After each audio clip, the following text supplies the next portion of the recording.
வணக்கம். இந்த வீடியோ பார்த்திங்கன்னா செவ்வாய்க்கிழமை இன்னைக்கு எடுத்ததுங்க. காலையில் நேரமே நானும் மாயாக்குட்டியும் ரெடி ஆகிட்டோம். கந்த சஷ்டி விரதம் இருக்கிறதுனால எப்போவுமே 2 நேரம் சாமிக்கு தீபம் போட்டுங்க. முடிஞ்ச அளவுக்கு கந்த சஷ்டி கவசமே படிச்சிருந்தோங்க. பக்கத்தில் இருக்க முருகர் கோயிலுக்கு தான் போயிருந்தோம். லாஸ்ட் டைம் முருகர் கோயிலுக்கு போகிறப்பங்க சில வேண்டுதல்கள்லாம் சாமி நிறைவேற்றி கொடுக்கணும்னு சொல்லி வேண்டிகிட்டு இருந்தோம். அந்த டைமில் தான் சொன்னாங்க, இங்கே ஜாதகம் ஜெராக்ஸ் கொடுத்தா ஒவ்வொரு செவ்வாய்க்கிழமையும் பூஜை பண்ணுவோங்க.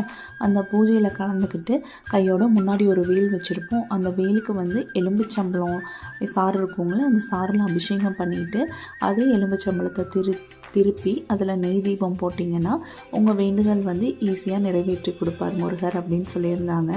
அந்த வேண்டுதலுக்காக நிறையா பேர் வந்திருந்தாங்க.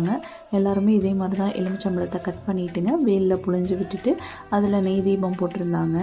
என்னதான் நம்ம கோயிலுக்கு போய் சாமி கும்பிட்டு வந்தாலும் நம்ம கையால் நம்ம சாமிக்கு எப்படியெல்லாம் பண்ணும்போது மனசுக்கு ரொம்பவே திருப்தியாக இருக்குங்க. அடுத்த காணொலியில் பார்க்கலாங்க. நன்றி.